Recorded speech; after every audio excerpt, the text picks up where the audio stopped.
In this tutorial, I'm going to be introducing you to how to use the slab roller. So I just wedged this piece of clay, and I'm going to take my hand and I am going to press it so that the clay is in a wedge formation or tapered. So it's going to be thinner on this end than on this end. And bring it over here, and I have 4 tools today. Tool number 1 is a pointy metal rib. I'm going to keep that here. And then tools 2 and 3 are 2 pieces of canvas, and I'm going to place the clay down on the canvas. And then the 4th tool is the slab roller. If you're not familiar with the slab roller, you can re-watch this tutorial at any time. You can also look over here because it has guidelines for using the slab roller. And then it also has if you want to put texture in your slab while you put it through the slab roller. Okay, so I've got my clay sandwiched between 2 pieces of canvas, and I'm going to slide it up to the rollers. Now the texture on this roller is called knurling, and what that texture does is it pulls the canvas through the rollers. Okay, so what I have to do now is my rollers are set at 1/8 of an inch, and I want them start out around 1/2 an inch. So I'm going to turn this, and as I turn this, this gauge is going to move down towards 1/2 an inch from 1/8 of an inch. So I'm moving it to 1/2 of an inch. And then on the other side, I'm going to have to do the same thing. So I'm turning it so I get to 1/2 of an inch. And I never want to have the roller more than 1/2 an inch difference on each side. So they have to be pretty close. So if I'm moving it a lot, I want to move a little bit, a little bit, a little bit, a little bit until I get it to where I want it to be. So I'm going to wedge the clay up, push it up against, and then this is often a 2-person job. I've done this enough so I can do it with 1 person and easily, but I'm going to take and hold this tight. When I hold this tight, what it does is it keeps the canvas from going between the table and the knurling.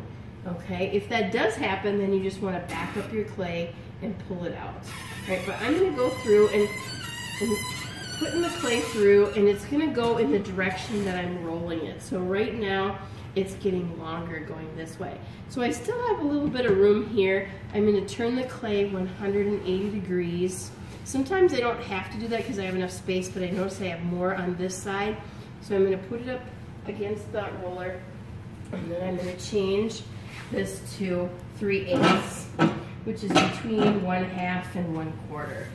So I'll move that to 3/8, and then I'll do the same thing, hand on the handle, and then I'm going to hold it tight on this side, and I bring it through. Now at this point, I look at my clay and I have it long enough. Sometimes you want it wider, sometimes you want it longer, depends on what your project is. For my project that I want to work on, I want it wider. So I'm going to leave it right here because it's got equal amounts on each side. So I'm going to go 1 notch down and make it a little wider, and then put it through and 1 notch again. So right now I'm at 3/8, so I'm going to go to 1/4, and then 1/4, and then I'll come over here again, hold the edge so that it doesn't go through. Now another problem that you can have is that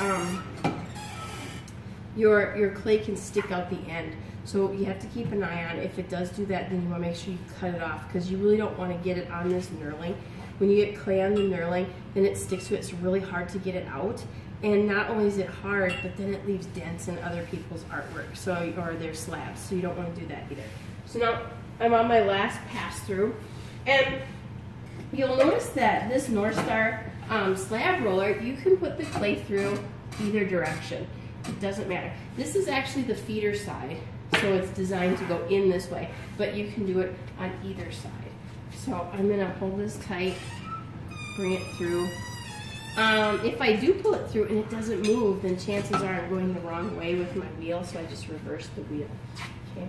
So I open it up, and now I'm at 1/8 of an inch, and I am going to take the metal rib and I bend it a little with my fingers. I smile it with my fingers, and then I'm going to put it at an angle. Now right now I can see that there's a shadow right here on the clay, and so what I want to do is I want to use the tip of this metal rib and just pop that. That means that there are air bubbles that I didn't wedge out of the clay.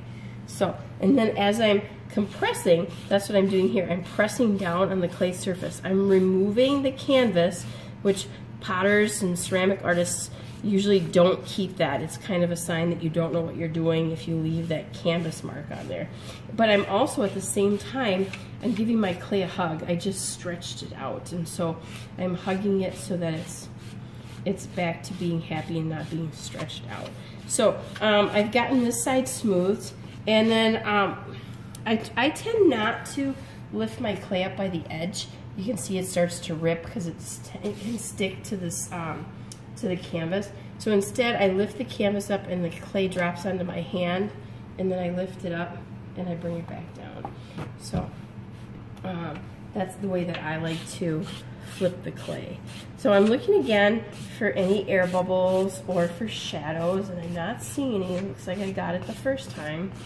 All right, and then now if I get to a point where, let's say I get a crack in here, the pieces don't line up, then one of the things I can do is I can just cut off a piece of clay and I can lay it over where that spot is. All right, let's say I want to have a nice edge here. Instead I have a corner, so I can put this piece here, and maybe I want to do that over here too.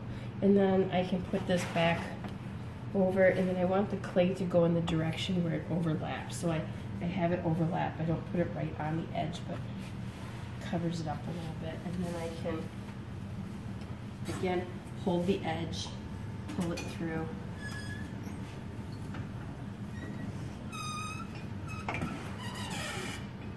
The other thing that I don't want to do is I don't want to spend too much time here at the slab roller, because I want other people to be able to use it. So I'll just get my bubbles out. Here's another bubble. And get my bubbles out, compress it, and then I can bring it back to my spot at the table. Now, when I lift this up, you'll notice you can start to see the canvas is starting to get a darker color. That means that the water from the clay is starting to get absorbed into the canvas. When that starts to happen, you can run into a problem with the canvas wanting to not stretch the clay, and then your clay tears more. So, and tearing isn't that big of a problem. You say you just put it through, and you put it through at the same thickness that you had it before. You don't change the thickness, and then you should be able to repair that. And then the other thing that you can do is just get different types of materials.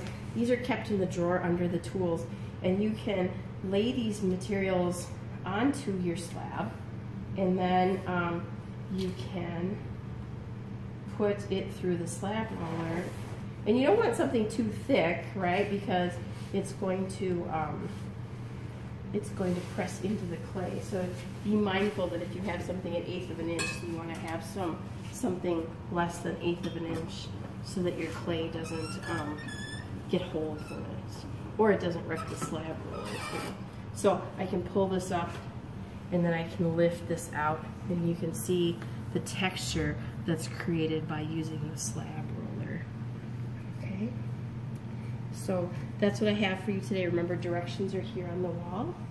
And then, for cleanup, if you have anything you need to clean up, I can take this tool, scrape the table, but that I also can put the pieces into this bucket that I have here on the floor.